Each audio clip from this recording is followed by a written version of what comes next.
미르얌과 아론은 모세가 아내로 맞아들인 그 에디오피아 여자 때문에 모세를 비방하며 이렇게 말합니다.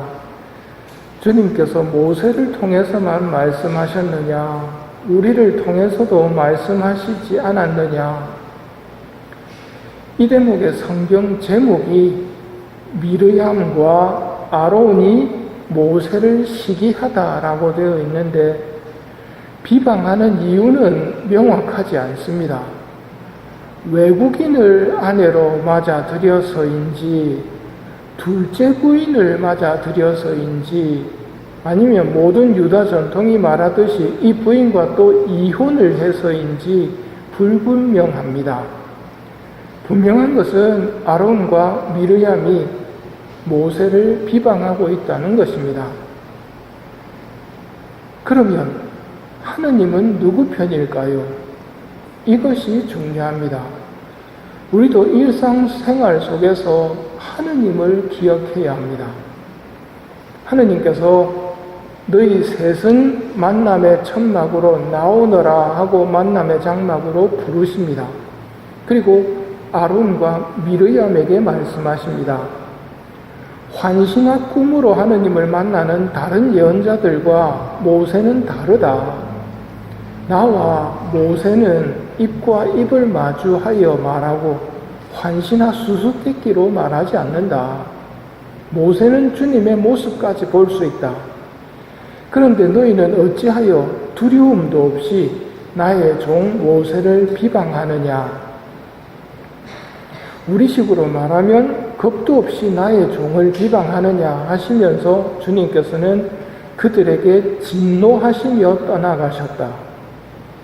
떠나가신 뒤 보니 미르얌이 악성 피부병에 걸려 있었고 아론이 모세에게 부탁합니다. 고쳐달라고. 여기서 질문. 아론이 모세에게 이야기를 하는데 왜 직접 기도를 하지 않고 모세에게 이야기를 할까요? 이게 뭐하고 똑같으냐면 묵주기도를 하고 있는 우리한테 와가지고 왜 하느님한테 직접 이야기하지 성모님을 거치냐고 하는 이야기하고 똑같은 겁니다. 왜 하느님한테 직접 이야기하지 성모님한테 통해서 이야기합니까? 의인의 기도를 즐겨 들으시는 하느님이라는 걸 알아야 됩니다. 하느님은 겸손한 사람, 그리고 하느님이 사랑하시는 사람의 기도를 좋아하십니다. 한마디로 줄이면 죄 없는 사람의 기도를 하느님은 기뻐하신다는 말입니다. 성모님은 원죄부터 없으십니다. 성모님과 함께 기도하는 것, 이게 정말 슬기로운 사람의 모습이고 겸손한 모습입니다. 만일 아론이 하느님 앞에 미리암 좀 고쳐주세요 하고 이야기하면 얼굴 두꺼운 일이란 말입니다. 그래서 모세에게 부탁을 하고 모세가 기도하자 하느님은 이 모세의 기도를 들어주시지만 7일 동안 격리한 후에 다시 공동체로 돌아오게 합니다. 죄와 벌은 다릅니다. 고해성사를 통해서 죄를 고백하면 죄가 사함받습니다. 그리고 나와서 보속을 하는 이유는 벌이 남아있기 때문입니다. 하느님은 당신이 세우신 사람에 대한 비방에 대해 어찌하여 두려움도 없이 내 종을 비방하느냐 하고 말씀하십니다. 시에나의 성녀 카타리나에게 하느님이 주신 말씀 중에 사제들에 대해서도 같은 맥락의 말씀을 하십니다. 하느님께서 사제라고 부르시지 않고 대리인이라고 표현을 하십니다. 너희는 그들의 죄는 미워해야 당연하다. 하지만 너희가 그들의 심판관이 되어서는 안 된다. 물론 너는 대리인들의 죄를 경멸하고 미워하며 사랑과 거룩한 기도라는 새 옷으로 갈아입히고 너의 눈물로 그들의 더러움을 씻어주기 위해 노력해야 한다.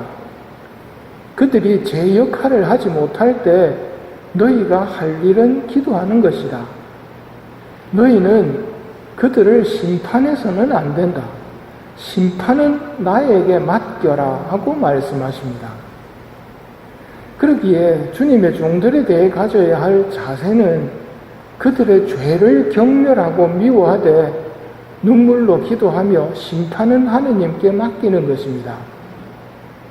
우리는 예언자를 예언자라서 받아들이는 이는 예언자가 받는 상을 받을 것이고, 의인을 의인이라서 받아들이는 이는 의인이 받는 상을 받을 것이다. 진실로 너희에게 말한다. 이 작은 이들 가운데 한 사람에게 그가 내 제자라고 해서 시원한 물 한 잔이라도 마시게 하는 이는 자기가 받을 상을 결코 잃지 않을 것이다. 는 말씀을 기억하는 것이 좋습니다. 예언자의 상을 받고 의인의 상을 받으려면 일단 그들을 인정하고 그분들을 위해 기도하는 것입니다. 물 한 잔이라도 마시게 하는 이는 결코 자기 상을 잃지 않을 거라 하셨으니 이 하느님의 약속을 잘 기억하고 활용하도록 합시다. 카타리나 성녀에게 하느님께서 계속 말씀하십니다. 내 대리인에 대한 존경은 나에게 하는 존경이다. 마찬가지로 그들을 향한 불경 또한 나에게 하는 것이다. 그들이 욕하고 있는 것은 다름 아닌 바로 나다. 나는 사제들에게 해준 것을 모조리 나에게 해준 것으로 간주하기 때문이다. 전에도 말했고 지금 다시 반복하거니와 그 누구도 내 그리스도들을 손대서는 안 된다. 그들을 벌하는 것은 나만의 권리다. 나만의 권리다. 하느님 고유의 권한을 우리가 건드리면 안 된다는 말입니다. 오늘 들은 말씀을 통해 아론과 미리암의 이야기에서 교훈을 새기도록 합시다. 주님의 사람들에 대한 하느님의 마음을 기억하도록 합시다. 그들의 상이 우리 것이 되는 방법도 알게 되었으니 그들을 기억하며 이 미사를 봉헌하도록 합시다.